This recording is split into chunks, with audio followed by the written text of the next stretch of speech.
siaran belajar online, interaktif, dan menyenangkan. Assalamualaikum warahmatullahi wabarakatuh. Halo sahabat Boim, halo anak-anak.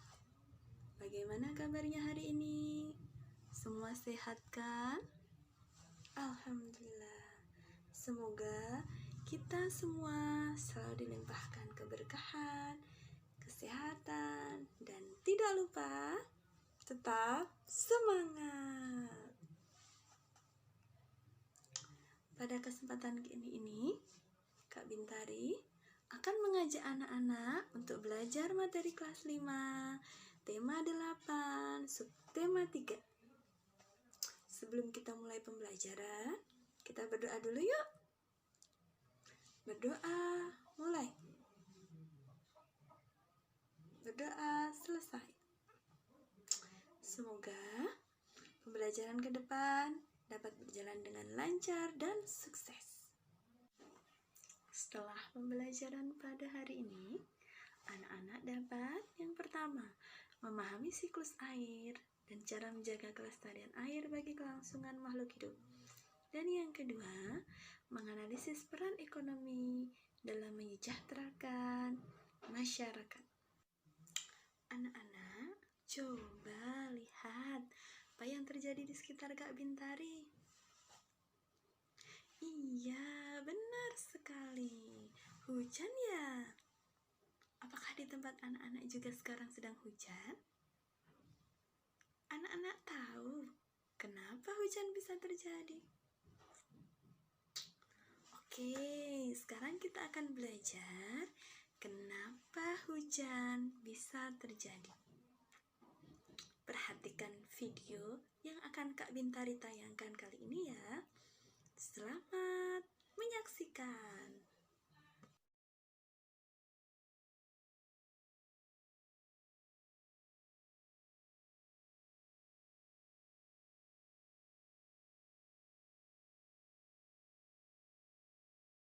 Apa itu siklus air? Siklus air adalah perputaran atau sirkulasi air secara terus-menerus dari bumi ke atmosfer, lalu kembali lagi ke bumi.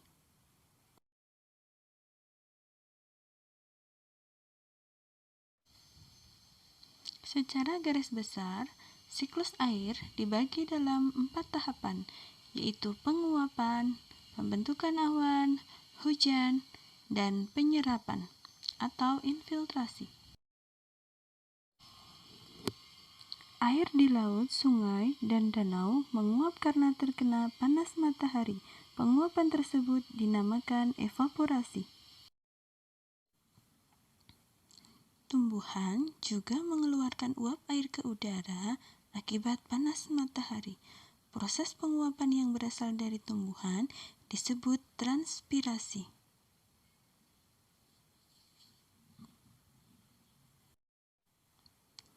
Uap air dari permukaan bumi akan naik ke udara dan membentuk awan. Kumpulan uap air tersebut akan mengalami pengembunan membentuk titik-titik air. Proses tersebut disebut kondensasi.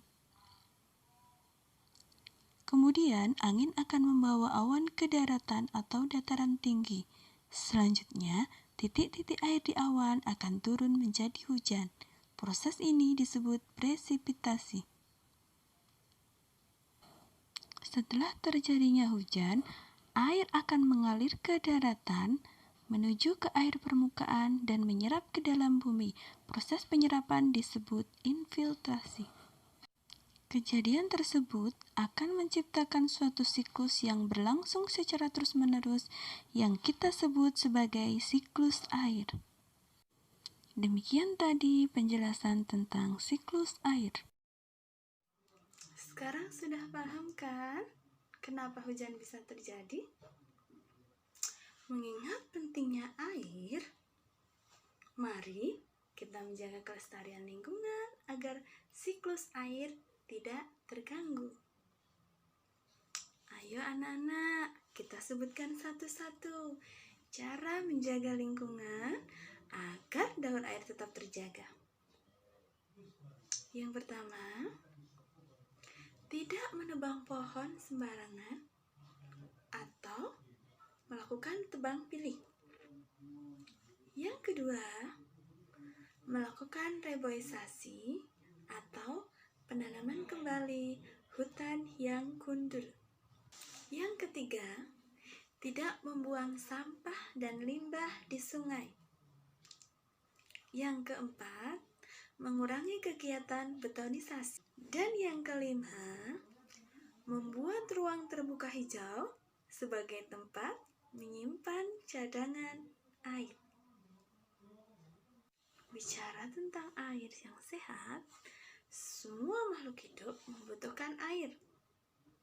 Selain air, makanan, pakaian, dan rumah. Ini adalah semua kebutuhan manusia.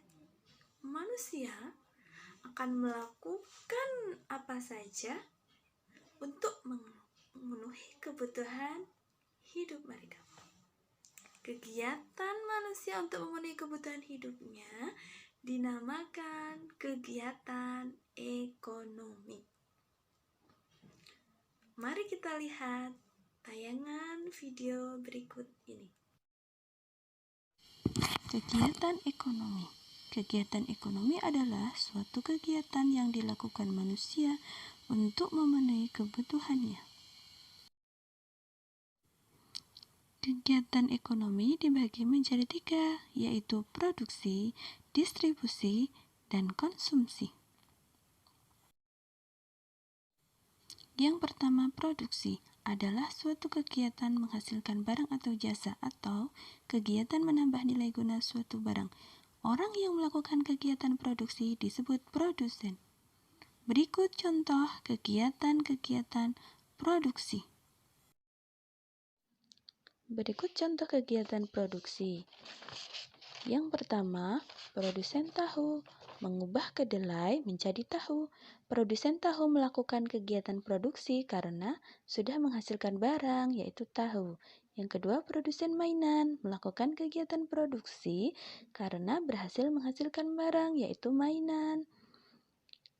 Yang ketiga, penjahit baju atau pakaian. Penjahit pakaian melakukan kegiatan produksi, memberikan jasanya menjahit kain menjadi baju. Yang keempat, kuli bangunan. Kuli bangunan melakukan kegiatan produksi dengan memberikan jasanya untuk membangun bangunan. Yang kelima, tukang kayu melakukan kegiatan produksi, menghasilkan mebel seperti kursi, meja, dan lain-lain. Yang keenam, tukang cukur melakukan kegiatan produksi, memberikan jasanya untuk memotong rambut. Yang kedua, distribusi adalah kegiatan menyalurkan barang atau jasa dari produsen ke konsumen. Orang yang melakukan kegiatan distribusi disebut distributor. Berikut contoh-contoh kegiatan distribusi.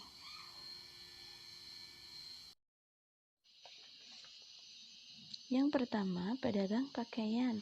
Pedagang pakaian menjual pakaian yang diperolehnya dari produsen untuk dijual kepada konsumen. Pedagang pakaian ini sedang melakukan kegiatan distribusi. Yang kedua, pedagang sayur keliling. Pedagang sayur keliling melakukan kegiatan distribusi dengan menjual sayur yang diperolehnya dari petani atau produsen kepada pembeli atau konsumen. Yang ketiga, minimarket. Minimarket menjual beraneka barang kebutuhan sehari-hari yang didapatnya dari produsen kepada konsumen. Minimarket ini melakukan kegiatan distribusi. Yang keempat, pedagang ikan. Pedagang ikan melakukan kegiatan distribusi dengan menjual ikan yang diperolehnya dari nelayan atau produsen kepada pembeli atau konsumen. Yang ketiga, konsumsi adalah kegiatan memakai atau menghabiskan nilai guna suatu barang atau jasa untuk memenuhi kebutuhannya. Orang yang melakukan kegiatan konsumsi disebut konsumen. Berikut contoh kegiatan-kegiatan konsumsi.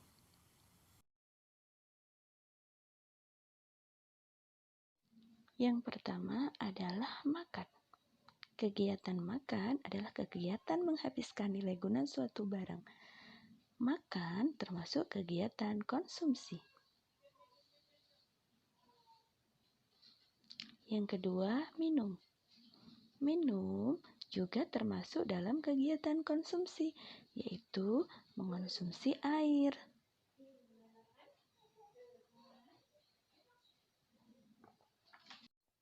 Yang ketiga, memakai baju. Memakai baju juga merupakan kegiatan konsumsi.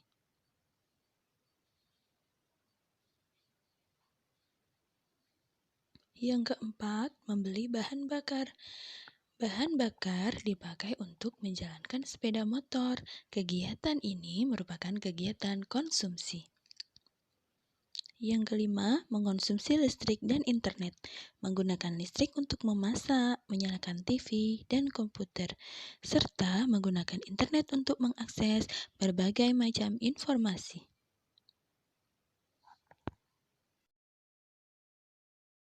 Banyak sekali kegiatan ekonomi yang bisa disebutkan. Silahkan catat di buku kalian masing-masing beberapa contoh lain kegiatan produksi, konsumsi, dan distribusi. Demikian anak-anak, banyak kegiatan ekonomi yang dilakukan setiap orang berbeda-beda dan beragam. Dengan tujuan yang sama, yaitu untuk memenuhi kebutuhan hidup agar kesejahteraan dapat terwujud. Sebelum kita tutup, mari kita simpulkan dulu pembelajaran kali ini.